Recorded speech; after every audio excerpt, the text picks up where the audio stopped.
void, let's say show data, or show na lang. Okay?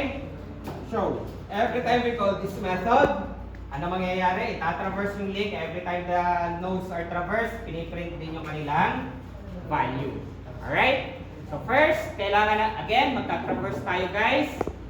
Para makapag-traverse tayo, kailangan natin ng temporary variable. Again, para makapag-traverse, kailangan lagi ng temporary variable. Alright? So node, let's call our temporary variable. Pwedeng temp, pwedeng current node. No, maiba naman. Current node.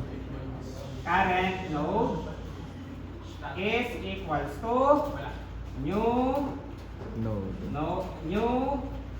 node. Yan. Alright? Next, kailangan na natin mag-perform ng traversal. So, while. Bakit while? Kasi hindi naman talaga natin alam kung ilan ang nodes sa list. Alright? So, while current node is not equal to null. is not equal to null. Alright? Ano gagawin natin? While current node is not equal to null, magpe-perform tayo ng pag-print ng values ng individual nodes as well as moving from node to node. So, gamitin muna natin system .out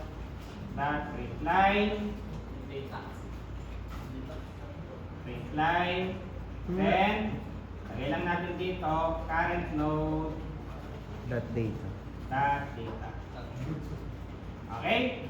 Then, mag-move tayo. Okay? So, para tayo mag-move, i-update lang natin yung value ng current node. So, current node is equals to current node dot next.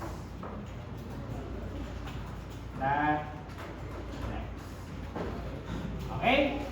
Then, para mapasama yung value ng last node, kasi hindi mapapasama yung value ng last node dito. Kasi pag reach dito, check, ay nakadal na siya, hindi mapapasama. So, manual lang natin, system.out.println yung ating current node Data. Okay? Parang may mali ako dito. Tama. Then, close natin ang ating main function. Alright? Then, kailangan natin ng ating main function. Okay? So, lagay natin dito. Public, static, ano ka ulang? Void o main?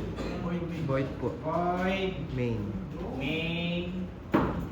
string, Arg. yeah. Okay? Then, sa loob ng ating public static void, may kailangan natin mag-create ng linked list object. Bakit?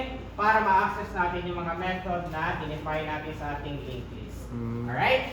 So, paano mag-create ng object? So, we just write here, linked list. Ano ba spelling ng linked list? May linked list. Bigyan natin ng pangalan. Let's call this as list is equals to new linked list.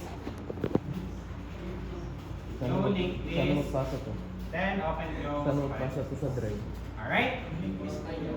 Then, since meron na tayong reference variable, pwede natin gamitin si list para ma-access itong mga method na ito at makapag-insert tayo ng data. So, let's say, access natin, insert at start. So, link. Sulat na natin dito, list dot insert at start. Insert at start. Pasa tayo ng value, let's say, 7. Then, tawagin naman natin yung isang method again. Let's say, tawagin natin si insert At N. at n. Pasa tayo ng value, let's say 3. Okay? Then, pasa tayo ng value ulit. Nang access natin yung isa pa ulit method, list, insert, at. Alright? So, dalawa yung i-assign natin dito. Yung number ng yung position ng node. Let's say, 3. anong position ito? 1. Alright?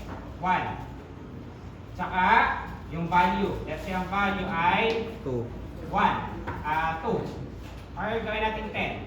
Yan. Okay? Then, tawagin natin yung method para makapag-display ng data. So, list.show. Alright? Then, close natin si main method, close natin si class. Alright? So, ibig sabihin niya, pag sinave natin to, nira natin to, okay, ang una natin tinawag, insert at start. So, meron tayong linked list. I-insert sa start, ang value ay 7. Then, in-access natin yung insert at end. Pag-insert ng new node at the end, ang value ay 3. Alright? Then, tinawag natin si insert at number position dito. Kasi ito ay 0, ito ay 1. Kaya, magkakaroon ng traversal, titigil dito, i-insert yung ating node na may value ng 1. Alright? Then, dito yung ating last node. Alright? Yes po. So, this 3. is 3. 3 and yan.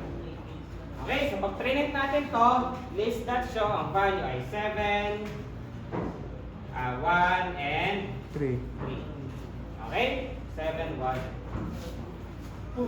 Okay? So, hindi na natin maisama si delete, how to delete nodes.